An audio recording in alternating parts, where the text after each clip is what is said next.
The following opinions are solely those of BoatTest.com and its test captain. Hi, Captain Steve for BoatTest.com, and today we're going to look at the features of a cruising sailboat, the Beneteau Oceania 60. We'll start on deck with what will probably be the most popular area while underway, the cockpit. The entire area can be enclosed by a custom bimini and dodger made right at the factory in France, and it even includes a convenient pouch next to the seats and rope lighting above. Just ahead of the cockpit, there's an open space on the cabin top that can accommodate an optional sun pad that will also lift to form a forward-facing chaise. The cockpit seating is long and comfortable, easily accommodating a large group of guests. As with all Beneteaus above 48 feet, these have the 4-inch cushions upgraded from the 2-inch of the smaller boats. The teak table in the center has insulated coolers that can be swapped out as a refrigerated table, but with that being so exposed, we wouldn't recommend it. Flip-up leaves are to both sides.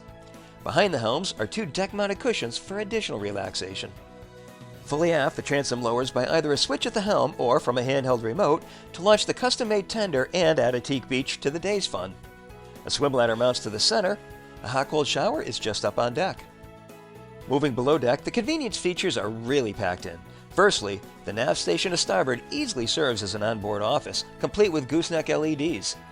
Storage is seemingly everywhere, and in all cases there are fiddles to hold items in place, including in this beautiful bottle and stemware holder. Natural light comes from multiple overhead skylights and side windows with electrically actuated shades. More shades close off the view from the cockpit, and the center entry closes off both mechanically and manually. Courtesy lights make for a welcome environment after the sun goes down, and quality materials are used throughout. All cabinetry is satin finished Alpi wood made from multiple layers of compressed veneers. Raised edges can be seen throughout. We've seen this level of comfort on much larger yachts, and here it blends seamlessly with the surroundings.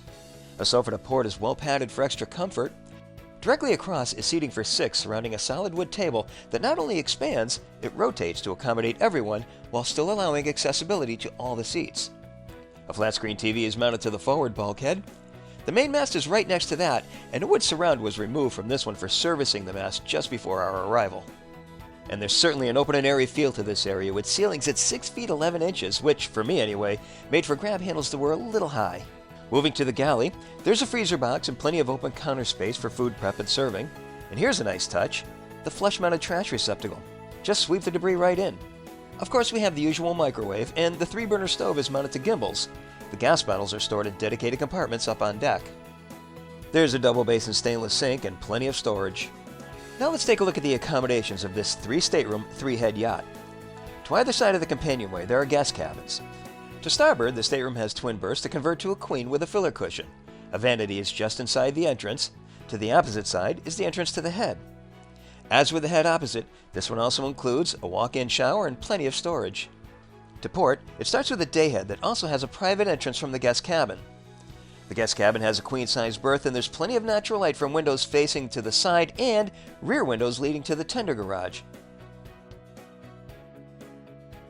For measurements, we got 6 feet 2 inches of headroom, and the berth measures 7 feet by 5 feet 2 inches. And finally, we have the master stateroom forward. This cabin features an island queen berth, the same high overhead that we saw in the salon. A vanity with mirror is a nice touch. There's a dedicated shoe storage rack to the side. Seating to the sides of the berth come in handy for getting those shoes on and off. Again, the head with its private entrance has the same walk-in shower and plenty of storage and a solid surface counter. Now, one other thing. Beneteau offers this forward crew quarters at the bow, and without crew on board, makes an ideal place to stash the kids. It includes bunk beds ahead and sink. In our opinion, this yacht represents some of the best features that the Beneteau shipyard has to offer. All in a yacht that is capable of distance cruising through both harsh or comfortable conditions, while her occupants remain comfortable throughout. And that's our look at the features of the new Oceania 60 from Beneteau. For BoatTest.com, I'm Captain Steve. We'll see you on the water.